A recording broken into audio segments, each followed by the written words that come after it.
One of the first things that I tell moms in my birth classes, but to make sure that you have a provider that you trust and you have a provider that's on the same page in terms of how you envision your birth.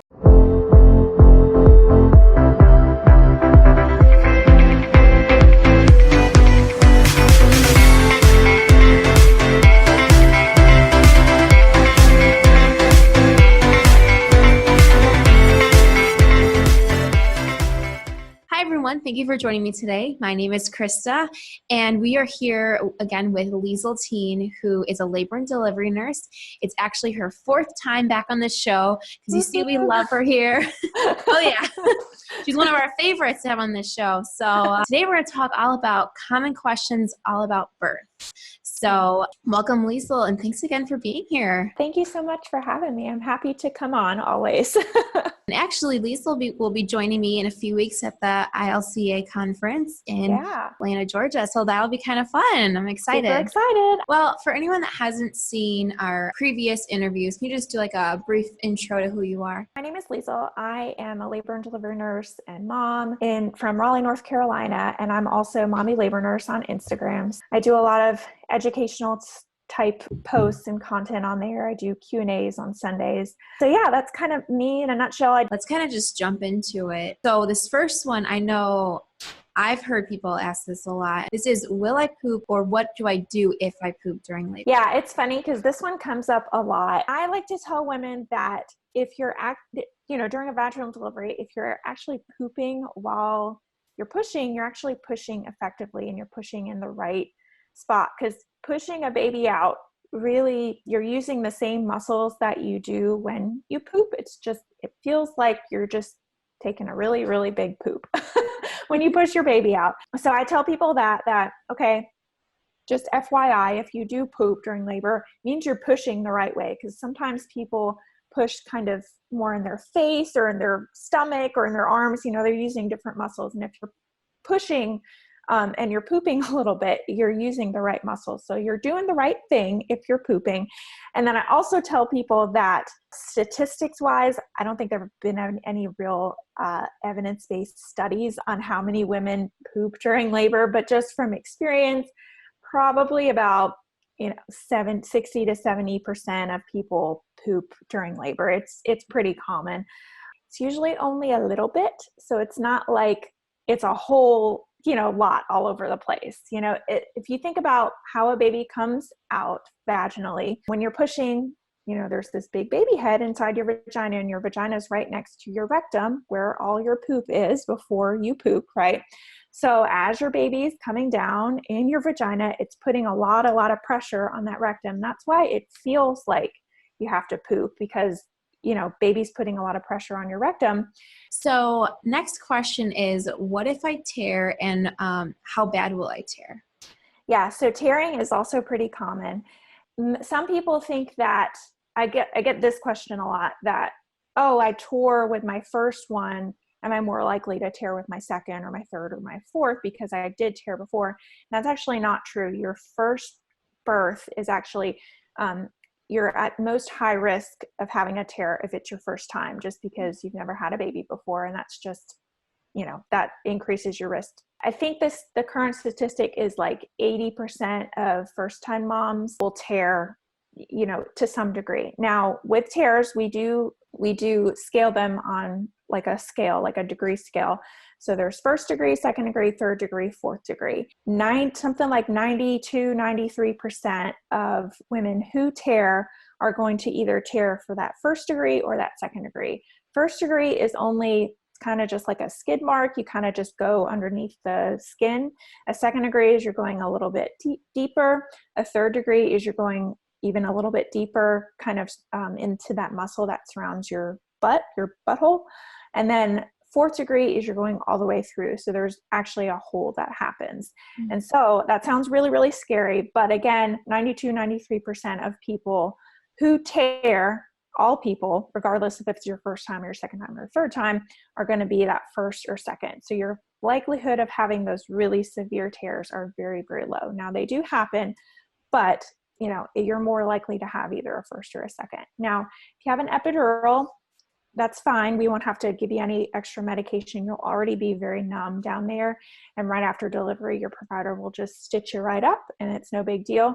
If you don't have an epidural, they'll probably administer like a little local anesthetic, a lidocaine. It's just a little prick and it numbs you up. Feels like you would have an epidural just in your vagina, and they'll stitch you up really quick. It usually takes, it depends on the degree of the tear. Sometimes if they're more severe tears, you might have to go to the OR or a different procedure room to get those stitched up. But if it's just a first or a second degree tear, it's usually 15 to 20, sometimes 5 minutes. Like if they're very, very quick, sometimes they can just stitch them up really fast. I do also get the question of, is there anything that you can do to prevent these tears? And there are a few things. The first thing I like to tell people about is if you're pushing, and I do this with my patients, if you take a hot compress and put that against your perineum, so like the part that you're most likely to tear, if you put that against your perineum, really, really hot compress while you're pushing, it has been shown to decrease your likelihood of tearing. So that's one thing that I like to do with my patients. And you can, if you have a doula there, they can help with that. Your labor and delivery nurse can help with that. Another thing I tell people to do, and you can start this at like 34-ish weeks, is to do, it's called perineal massage. You just take 2 fingers and you take a lot of oil, massage oil, and you just put, 2 fingers with each hand, and you just push down for, 5 to 6 minutes per day. That's all you really need to do starting at 34 weeks. And then the last thing I like to tell people, and this one's a little bit crazy, there is a book called Amy Gaskin's Guide to Childbirth. One thing she says in her book is that she's never seen a woman tear who was having an orgasmic birth. And if you don't know what orgasmic birth is, some women, this is rare, but some women actually do have orgasms as they're laboring or as they're giving birth, which sounds crazy because labor hurts really, really badly for most people, right? But there are certain situations in certain women who have these orgasmic births. And if you think about an orgasm when you're having sex, physiologically what happens to your vagina is it enlarges and it lengthens and more blood flow goes to it because it knows that something bigger is probably going to get inserted into it, right? That's what we do when we have sex. So that's what happens to your vagina. So she says that if you're having an orgasmic birth, that's kind of what happens to your vagina. Your vagina kind of enlarges and lengthens and there's more blood flow, and these women don't tear. So that is my last tip, that if you can have an orgasm during your birth, you're probably not going to tear. But so what if I have a C-section is another common question that you get. Yeah. So that one, people are concerned about this, that one too, especially if you plan a vaginal birth and then you think, oh my gosh, like I don't even want to think about having a C-section. That's the worst thing ever. So with most instances, now some people come into triage and they're not hooked up to anything and they haven't been in labor for very long, and we put them on the monitor and their baby's, having really low heart rates and, baby's in distress, or you're bleeding a whole lot, something happening, and it's a real true emergency. As soon as your foot hit, as soon as you get into the door and you have to have an emergency C-section, we don't have a good time to really mentally prepare you for that. And it's really, it's a true emergency once you get in. But for most women, if you are in labor, you're laboring for a long time, and then your provider says, oh, sounds like, for whatever reason, sounds like we might have to have a C-section. The word C-section is probably going to be thrown around, during this process. It's not going to be like all of a sudden they walk into your room without any warning and say, you need a C-section, we have to do one right now. We're usually saying, okay, you haven't really been progressing for X amount of hours. Maybe we're kind of trending towards C-section, or maybe baby had some heart rate, decelerations at one point, and we've consented you for a C-section earlier, and then it happens again, and we say, okay, we probably should go for a C-section. It's usually kind of thrown around into your room. You're more mentally prepared for it. It's usually not these true emergencies. One other most important thing that I tell people to do is to trust your provider and find a provider, during your pregnancy that hears you and you trust.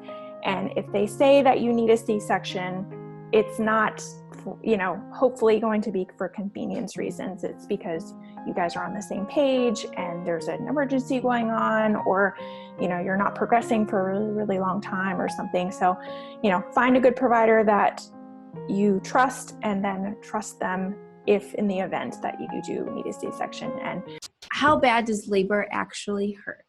Yeah. So that's what I get to. And yeah, of course, for everyone, it's going to be different. But for me, at least, it was, the worst pain. I don't like to sugarcoat things. It was the worst pain ever in my entire life that I ever went through. It's not a walk in the park. And I had a vaginal delivery. Usually for moms, it kind of starts out as like bad. If you've ever had bad period cramps, starts out as like really, really, really bad period cramps. And they're kind of far apart, and then they start to get closer together. You might have some nausea, vomiting, you might be sweating a whole lot, not feeling so great. It might come with some vaginal pressure, or you're very common to have like back pain during contractions. I know sometimes people go to these birth classes and, they tell them this, that, labor's like having period cramps, and it is, but it's like the worst period cramps of your entire life. Like that. I don't like to sugarcoat things. It's horrible. It's not fun. It's worth it. In the end, you get a baby out of it. People that are on their second, third, or fourth kid, is it typical that it gets easier, or is it pretty much doesn't even? So there's a thing called labor amnesia, and that simply means that it's so painful and you kind of forget about it until that first contraction starts with that second baby, and you're like, oh crap. Most people say it's not that it gets easier in terms of the pain. You still have very, very painful contractions, but a lot of women find that their second or third or fourth deliveries are a lot shorter. So what do you do if it's too late to get an epidural, and when is it too late to get an epidural? Yeah, so this is common too, and this is why I tell people that if you plan, it's okay to plan an epidural. It's okay to go into labor and say, oh, I know I definitely want an epidural. But this is why I tell people to also just keep in the back of your mind that you never know really how your labor experience is going to go and how long it's going to be. Some women come up to the hospital even if it's their first baby, and they have labors that are super, super short, and they miss that window of time to get the epidural. So that's why I tell people to just do a little bit of research. In terms of getting an epidural, I usually tell people the best time to get an epidural is, usually at that 4 to 6 centimeter mark. That's usually when you're in active labor, your contractions aren't going to slow down. The epidural really isn't going to affect your labor as much in terms of progression if you get it at that point. It really just depends on if you've had a baby before and how your labor is progressing. Once you start having those painful contractions, you're in active labor, and you want an epidural, that's a good time to ask for one. An epidural is not like a quick shot that we can just give you in your IV. It's a process. We have to give you a lot of IV fluids beforehand. We have to, prep your room for the anesthesiologist. We have to draw your blood. There's a lot of steps that we have to take. So it usually takes about an hour. So if you ask me for an epidural at 12 o'clock, you're probably not going to really be feeling the effects of the epidural until about 1 o'clock. This next one's probably a question that a lot of women have, and that is, how does a baby end up fitting through my vagina? Yeah, so that is a common one, because we all know our vaginas. We know how small they are in relation to a baby's head, right? So your vagina was built that way. It's very elastic. It's very, very stretchy. And I say that I've never met a patient who was not able to deliver vaginally because of a small vagina, because your vagina will stretch. Don't worry about your vagina. It will tear if it needs to tear to allow your baby to come through. It's stretchy for that reason. Now, it's more dependent on your pelvis and the shape of your pelvis, because your baby has to pass through that pelvis, the pelvic opening, right? And every woman's pelvises are shaped a little bit differently, and some women have smaller pelvises, and I have met women who couldn't deliver vaginally because they had small pelvises. There is something called CPD, cephalopelvic disproportion, and that is a real thing, but true CPD is actually very, very rare. And sometimes if you stop progressing, say you only get to 6 centimeters, 7 centimeters, your provider will kind of chalk it up to CPD, like, oh, your pelvis was too small. But true CPD is actually pretty rare. I never heard of the CPD either, so that's Yeah. really great. We covered a lot of the, top common questions about birth, but so for moms watching that are going to be first-time moms coming up, what can you tell them that they can expect during the labor process? Yeah, so it's tough because every labor is going to be a little bit different, but typically what happens is third of moms, their waters will break before contractions start. So you have a big gush of fluid, and that will kind of start your labor. But for most moms, it starts out with contractions. So, painful, very painful period cramps, and they are far apart, so 10, 15 minutes apart, and then they slowly start to get closer and closer together. So 7 minutes apart, 6 minutes apart, 5 minutes apart, 4 minutes apart. So they slowly start to get closer and closer together and more intense. And then it comes with, rectal pressure, perineal pressure. You probably will, sweat a whole lot. You might feel really nauseous, vomiting. You might be cursing at your partner, going a little bit crazy. That's very, very common. So yeah, that's typically what happens is contractions start out like this and they slowly get closer and closer together until they're regular, 2 to 3 minutes apart, very, very painful. And your cervix dilates to 10 centimeters, your baby comes down in your pelvis and you feel that urge to push and you start pushing your baby out. Now, like I said, some women, what happens is their waters break and they aren't having contractions yet, and they call their provider and the provider says, okay, come up to the hospital. And sometimes their labors eventually start and we don't have to really do anything, but sometimes, you have to get some Pitocin to get, contractions to kind of start. It just kind of depends. With women who start contracting on their own and go into labor spontaneously, sometimes you'll go to the hospital and your provider will want to break your water, but eventually your water would break in, the course of your labor. Some babies are actually born still in the sac, but that's more rare. So what would be like one tip that you would give moms everywhere about preparing for their labor? One of the first things that I tell moms in my birth classes, but to make sure that you have a provider that you trust and you have a provider that's on the same page in terms of how you envision your birth to go. So if you envision having an epidural and having, an induction or a very hospitalized, medicalized birth, make sure you're with a provider that is on the same page. You're not with, a midwife who is all about home births or all about what, or if on the other side of it, if you're more of a crunchy kind of home birth mom, make sure you're not with a super medicalized practice that is all about, hospital birth. Make sure that you pick a provider that, you both are kind of on the same page. Okay. Because that's really, really important. And it is okay to change providers late in your pregnancy if you really feel like you are not with the right provider. I know certain people are in certain situations where they are stuck for insurance reasons or for military reasons. And in that sense, it's really, really important to have a strong birth plan and to do a lot of education yourself, advocate for yourself. Well, thank you so much for answering all the common questions about birth. Yeah. I'm sure so many moms listening and this is going to help them feel a little bit better about their concerns and everything. Yeah.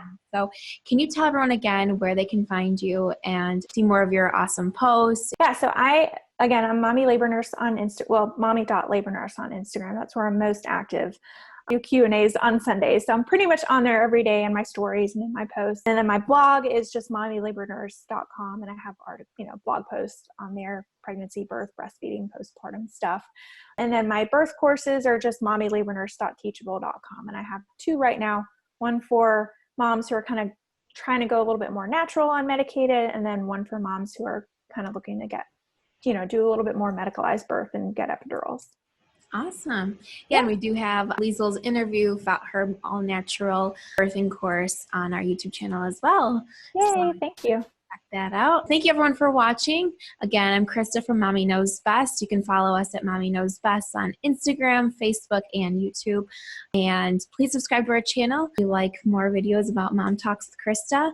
And finally, we have a private Facebook group called Mommy Knows Best Judgment Free Mom Tribe, where we have a great community of moms. So feel free to join us there.